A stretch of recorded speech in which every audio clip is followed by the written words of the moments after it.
the next presenter is going to give us a different approach to physical activity and exercise. So I'm delighted to welcome Daniel Tobler as our next speaker, who comes from Basel, Switzerland. He trained there, he spent time in Toronto, and he's leading the ACHD service in Basel.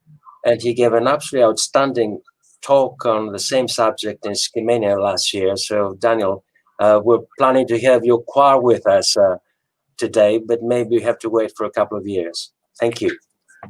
Hi, good morning from Switzerland. Hello, Michael, it's nice to see you. I congratulate Alexander and also Margarita for an excellent talk. And also yesterday, the talks were outstanding, so I hope I can come with that. So, sorry.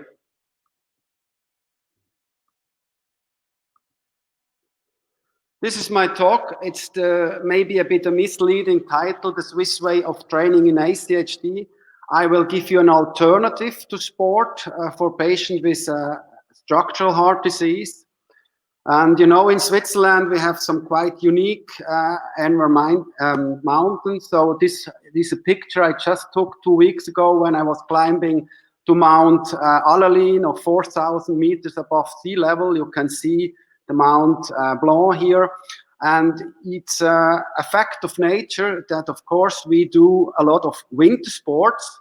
And this is some example when we do the sport. It's not running now, sorry. So we like it fast, but sometimes it's too fast. So then you might choose another sport in winter. But this is maybe too dangerous, also not very good for the general population to these sports. And when you see all these images, you can imagine that maybe people like to do less winter sport. And in summer, believe me or not, I show you the next sport is our most popular sport in Switzerland. This is some kind of wrestling, and people like this very much. But finally, it's also not a very healthy sport.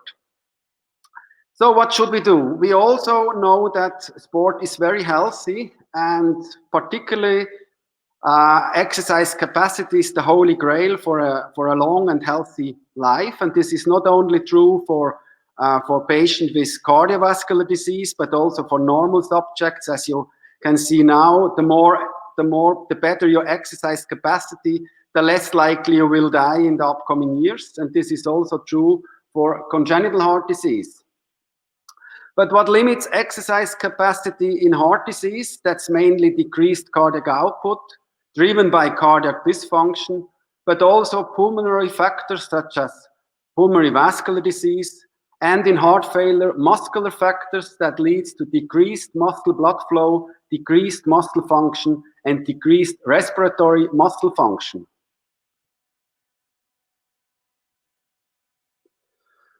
So respiratory muscle strength we can measure either by MIP or by MEP. This is the maximal inspiratory pressure or the maximal expiratory pressure.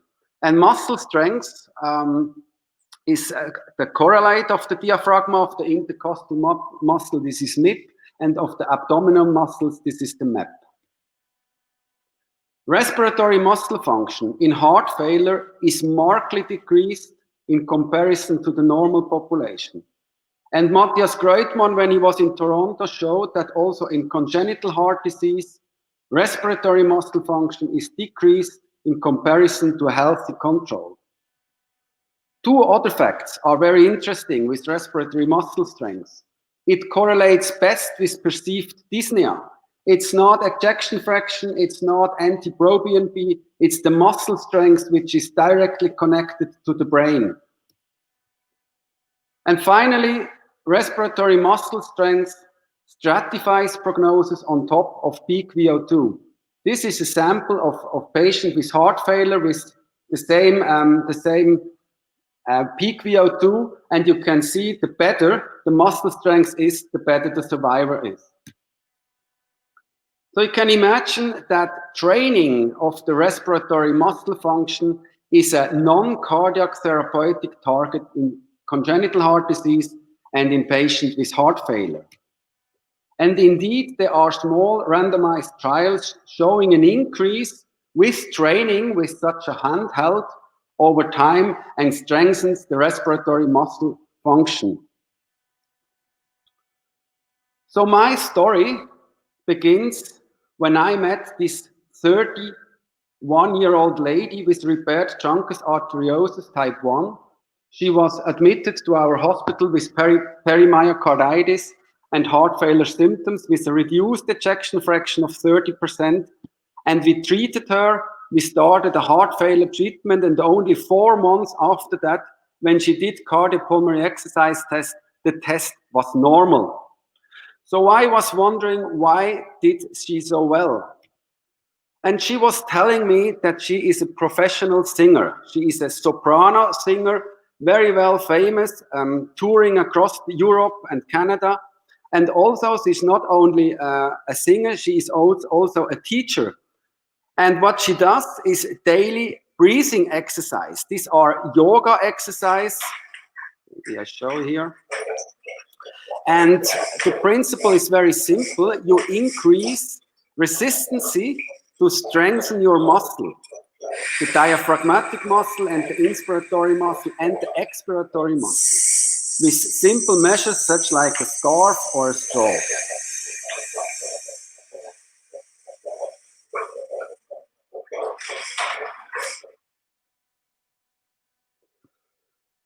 So together with her, we then designed a study, the so-called heart choir study. We included patients with complex congenital heart disease and with chronic heart failure from any kind. So we included 24 patients and randomized them into 2 groups. One is the control group with no intervention and only standard of care alone, and the other one had a weekly choir rehearsal and daily respiratory muscle training. And the study went over 12 weeks, and afterwards the primary outcome was the change of inspiratory pressure between both groups. Secondary outcomes were MEP, VO2 max, and quality of life. So patients were about 65 years old, but you can see that the oldest patients were over 80 years old. The oldest was 84, and the youngest was a Fontan patient at the age of 30. We had different cardiomyopathies, 5 patients with congenital heart disease, Fontan cyanotic patient, and follow patients. We also had coronary artery disease, valvular disease, and other kinds of cardiomyopathies. Ejection fraction was about 48, and with the coronary and the valvular disease, ejection fraction was lower compared to congenital heart disease, with the Fontans and cyanotics about 50. And NT-proBNP was elevated in all patients. I hope you can hear the music. I want to show you some impression from the heart choir. Can you hear it?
Mir der Dr. Tobler das erste Mal erzählt hat, von diesem Chor, da habe ich gedacht, ja, singen, schön, aber was will er eigentlich damit?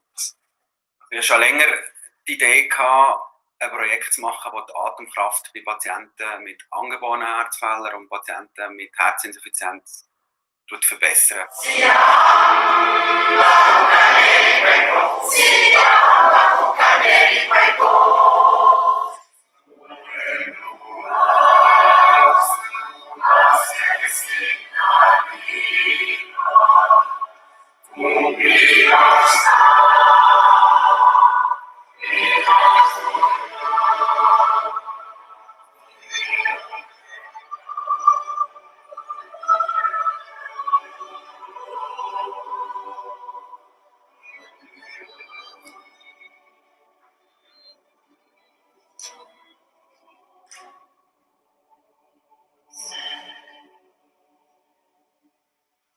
ich habe eine angeborene Herzfehler, die operiert wurde, wenn ich 6 Monate war und dann mit 12 Jahren. Und ich glaube, ich hatte viel Glück. Die Operationen haben sehr gut gegangen und ich konnte ein sehr normales Leben leben. Es war nie eine Frage, ob ich eine Karriere als Sängerin machen konnte oder nicht, weil ich war so gesund.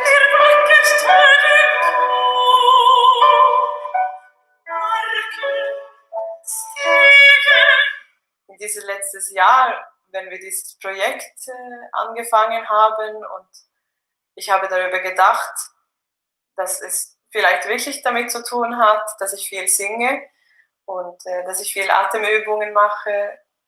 Ich arbeite viel physisch und dass es auch mich geholfen hat. Das ist mir mehr bewusst jetzt.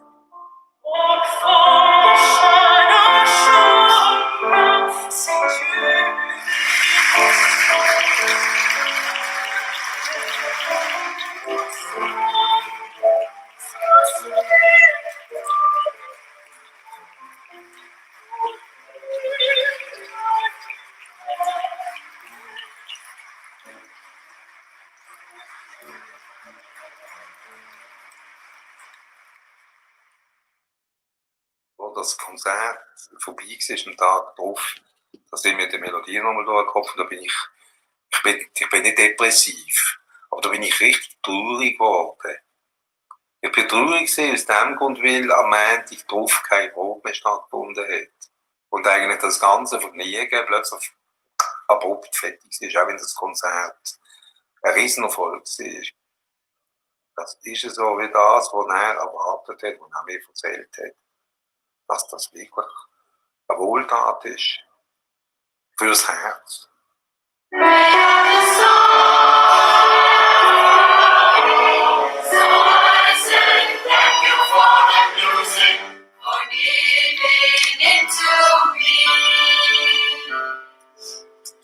So I say thank you for the music, for giving it to me.